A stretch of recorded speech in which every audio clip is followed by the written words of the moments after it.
Afghanistan, Taliban. Fear, bullets, the Sharia law, human rights atrocities. These words have been resounding over and over for the past few days. Dig deeper into the source. It's just two basic words, us and them, taking into their scariest and most abominable forms and driving us to the depth of fear. About 20 years back, it all started with the US invasion in Afghanistan. The US bombing campaign against the Taliban devastated the lives of thousands of Afghan civilians. For the past 20 years, the United States government had spent thousands of billion US dollars, lost thousands of their soldiers, and killed and displaced countless Afghan men. What for? Only to make peace with the enemy that they had created in the first place and wanted to eliminate.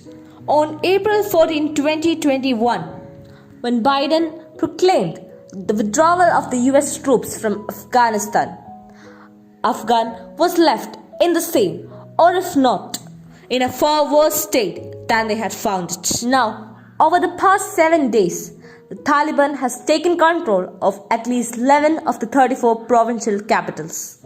Taliban, ironically as it seems, means students. Yet, the self-proclaimed light bearers of Allah have taken Afghan mercilessly back in ages. Once the US troops had withdrawn, the reports say that though the intelligence had realized that Taliban would take over Afghanistan, not even a finger was moved.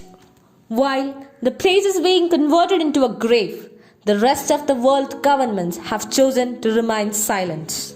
After these long years of war, the world has become desensitized to the grief-stricken cry of Afghanistan. The intervention of the governments of Pakistan and the US has brought nothing but distorted demise.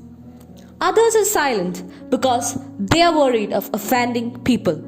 That's the concern, not the dropping dead body of Afghanistan.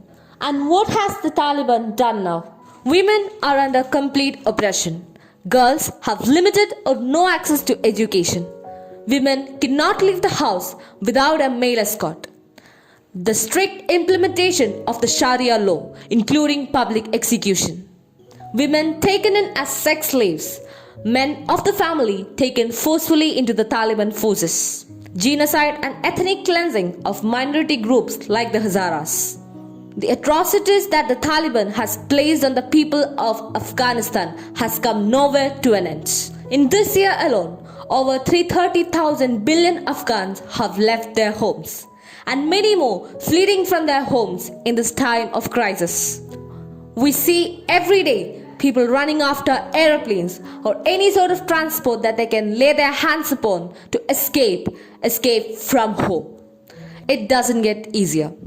This gut-wrenching feeling of guilt and not doing anything suffocates us.